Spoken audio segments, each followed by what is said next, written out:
When I, 16M, was 5, my mom, 34F, had an affair and left me and my dad, 35M, for a wealthier man. For 2 years, I only saw my mom like 4 or 5 times. I can't even remember, but not more than that. Then she disappeared and didn't contact us again. I even thought that she was dead. I think my dad thought it was too much responsibility for him or was angry at my mom, and somehow wanted to take everything that reminded him of her away, so he sent me to live with my maternal aunt, and I only saw him like 2 or 3 times a month, for half an hour. Unfortunately, my aunt died of cancer last year. I thought my dad would take me in, but he's busy with his new family, wife and kids. My grandma, dad's mother, wanted to take me, but then my egg donor came out of the blue to take me. When she came to take me, it was the first time I saw her in 9 years, and it felt weird, and it sucked that she hugged me and kissed me as if nothing happened in those 9 years. She married the man she left us for, and they now have 3 kids, 10M, 8F, 7F. I've been living with them for 6 months now, and I spend most of the time in my room. Since we are in another city 6 hours away and I have no friends here, we rarely speak. She tries to talk to me, but I ignore her and her husband. They try to include me in activities, but it sucks seeing them play the perfect family when I missed everything as a child, so I don't really like them. Her husband tries to make me call him dad. He tries to spend time with me and talk to me. He knows I love tennis, so he learned about it and has listed me in tennis lessons and wants to talk about it all the time he sees me. He even wants to take me to some matches.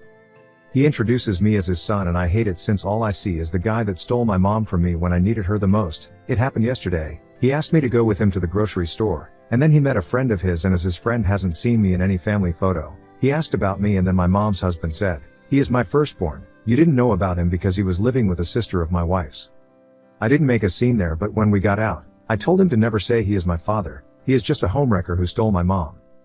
We got home and he told my mom, then my mom, almost crying, said, "You hate us that much, don't you?" So I said, "Of course. You left me and now you want to act like nothing happened by playing the happy family. TBH, I can't wait to turn 18 and leave, and I'm not sure if I ever want to see you again."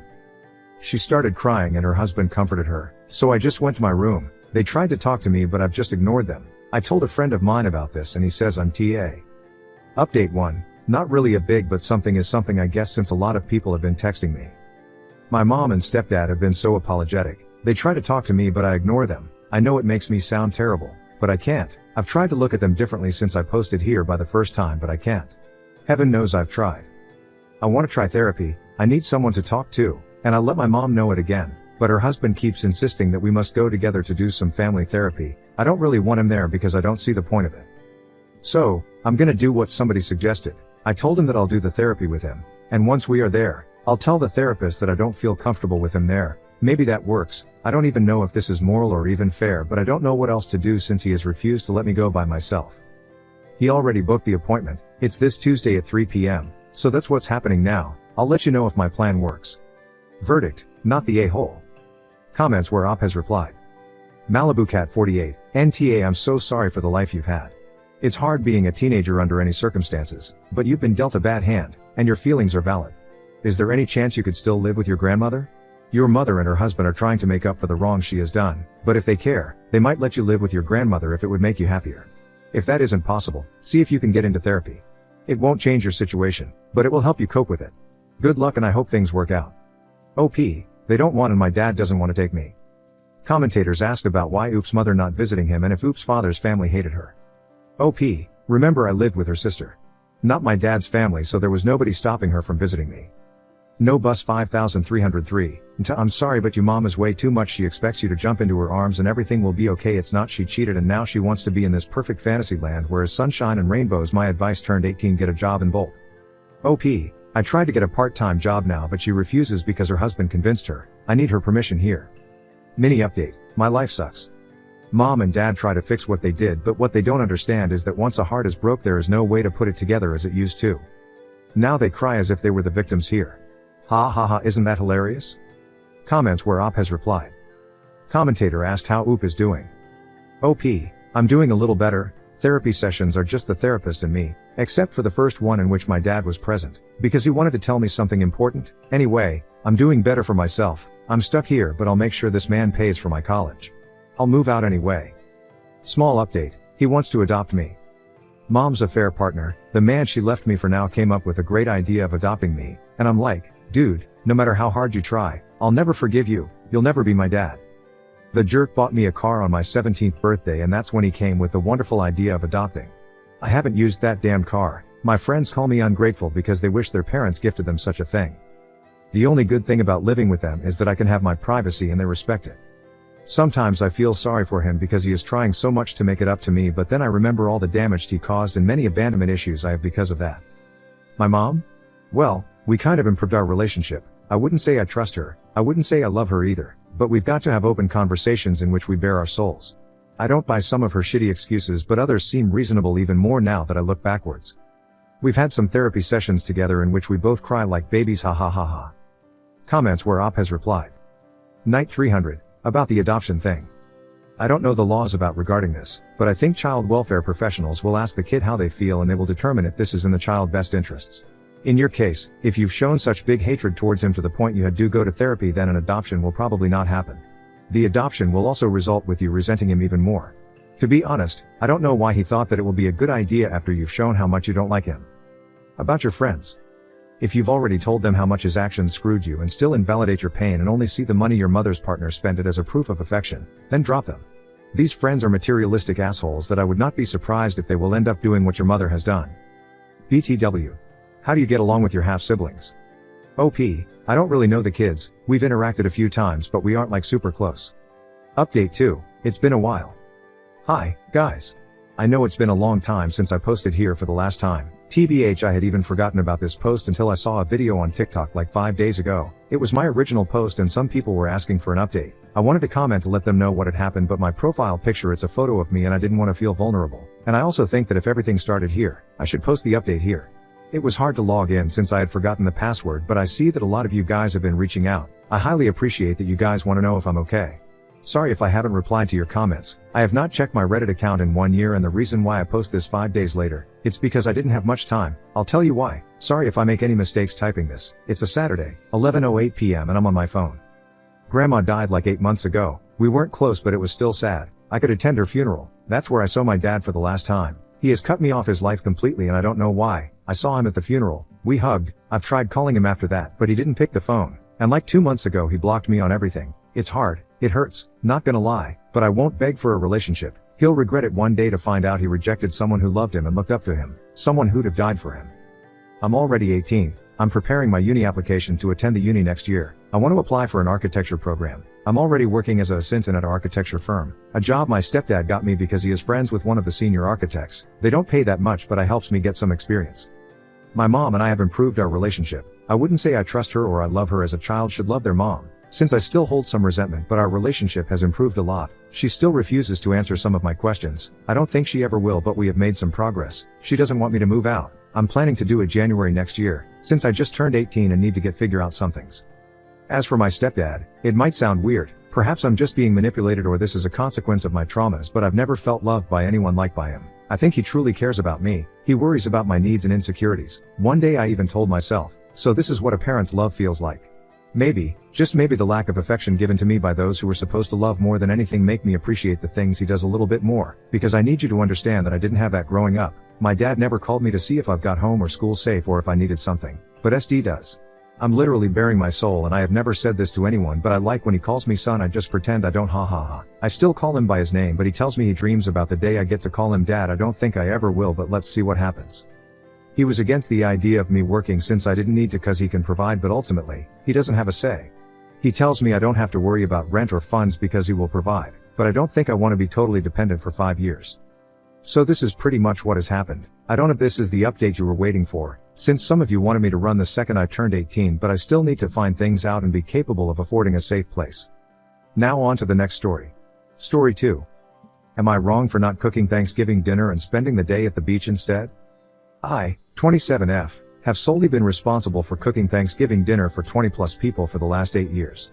I do all the shopping, cooking and setting up. Months before Thanksgiving I start looking at grocery prices and tweaking recipes to fit dietary restrictions: Caribbean family, vegans and pescatarians, meat eaters. I also make enough for the college-aged kids to have leftovers. I usually make 3 turkeys, 2 party pans of mac and cheese and a party pan of mashed potatoes, stuffing, green bean casserole, collard greens, yams, mini seafood quiches, stuffed mushrooms, rolls and a salad from scratch. Plus all the desserts: apple pie, sweet potato pie, cheesecake, homemade ice cream and breads also from scratch. I start making stocks and doughs Tuesday night. I bake my bread for stuffing and make my cheesecake and pies Wednesday after work. Cook all day Thursday so we can sit down and start eating it by 4 so my aunts who work the night shift as nurses can enjoy. Every year people invite unexpected guests and it becomes 30 plus.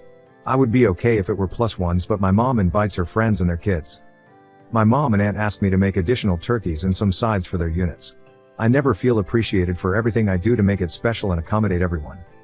This year I'm separated from my husband and I really don't feel like bending over backwards cooking for people who don't even leave me leftovers to make a sandwich the next day. This year I've decided not to cook and just spend my day at the beach, the only bonus to living in Florida. I was asked how much the adults should Zelle me for Thanksgiving groceries at the beginning of the month and I told them I'm not cooking. Today I received a Zelle from my uncle and when I returned it he asked why. I reminded him in the family group chat I wasn't cooking. Now they want me to cancel my plans and cook. Am I the off for not wanting to? Edit 1. This is my favorite holiday but my separation has left me emotionally exhausted and without any passion to cook. Edit 2. I don't actually mind the cooking for my family. I look forward to it. The unexpected guest a little. The thing bothering me is that I expected to do this year is that I wanted to celebrate the only holiday I look forward to with my husband. I wanted to share the dishes that I love and scheduled chaos with him. I'm upset because I don't get my husband. They may not understand it, but I took on this holiday because I enjoyed it. Comments where Op has replied. The fact that everyone relies on you for all food is insane and you should all bring dishes. It's partially my fault since I'm neurotic when it comes to this particular holiday. I want traditional American food and they revert back to Caribbean roots. When I first started it was just family and that was 15 people. Now after a few marriages it's 20 base, that's without the 3 leaving to work the night shift at hospitals. I genuinely enjoy it, but with the stress of my separation I mentally do not have the fortitude to do it. A regular dinner for myself is hard enough to put together. We rotate holidays. New Year's and at Aunt 1's house, Easter and Christmas Eve at Aunt 2's house, 4th of July at Aunt 3's and Thanksgiving at mine. How TF do you cook 3 turkeys? Intervals. I start with a spatchcocked one early in the morning, for leftovers. I start the whole one at 11 a.m. and pull it out at 3 p.m., for dinner and the table. For the third I break it down into 6 pieces, also use it for leftovers, that one goes in when I pull the whole one. More on the emotional toll this is taking on Oop. I've been going through a separation. I've lost 30 pounds this year because I don't have the passion I once had to cook nor an appetite. They've noticed my lack of cooking and commented on it. I'm usually okay with cooking for that many, but the emotional toll the separation has left me leaves little to no energy for anything but work and necessities. I eloped last year and they don't acknowledge the relationship being significant. I mentioned not cooking over the summer because I'd be with my husband, but in late October I was clear I wouldn't cook and to make other arrangements. How long have they known you're not cooking? I told them late October, I reminded them mid-November and today when I received the money. Delegate. Tried delegating in 2021 after surgery and it was a mess even though I was in the kitchen showing them how to do simple things like grate cheese or pass the potatoes through a food mill. They have all the recipes and exact ingredients down to the brand but choose to substitute cheddar with Velveeta and ask why it doesn't taste the same. Someone says Oops mom should cook this year and Oops response made me spit out my drink.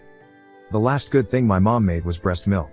She's permanently banned from the kitchen due to almost fires and food poisoning instances. Oop is voted NTA. Update. Excuse typos currently enjoying the small 4-pack of Woodbridge wine while watching The Crown with my husband by his bedside, more on that later. I actually listened to you guys and I didn't cook. The weather wasn't the best so I didn't end up at the beach but sat by the pool, did some work and journaling. I enjoyed margaritas by the pool and wine at dinner. I don't know how I was able to drink all day and get everything done by 4 p.m. Dinner was late, we didn't end up eating until 6 p.m. so the people who worked that night just took to-go plates, and couldn't eat with us. My mom called a few times from the kitchen asking how to turn on the oven, make a pre-made ham and turkey. My aunt asked for the recipes that I previously emailed and asked if I could come over and supervise. I ignored the calls and texts. I did end up carving 2/3 turkeys, ate and helped clean up and went back to bed. My mom's friend ended up bringing herself and 6 other people, empty-handed. The creepy family friend did the usual show up empty-handed, eat, grab to-go plates and leave. My cousins were bummed they didn't get leftovers for finals. They were also shocked to see that their favorites weren't made and it didn't taste the same. No one took leftovers home besides my mom's friends, they cleaned us out.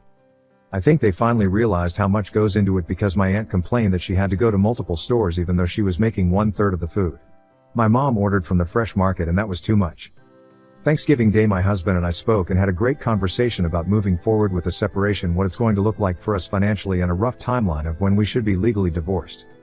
Saturday morning, I get a call from my husband's local hospital saying that he got injured while running. He had a stress fracture that resulted in a complete break in multiple places and needed surgery.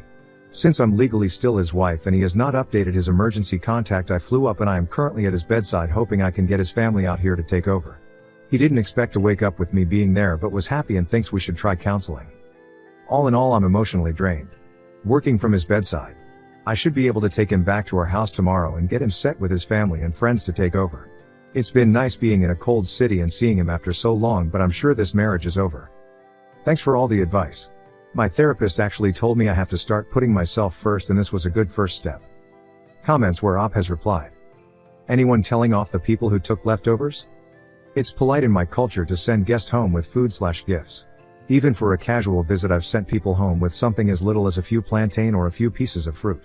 We make so much because it is common for people to stop by unannounced for holidays. My creepy uncle has brought Tupperware or asked for leftovers at formal events.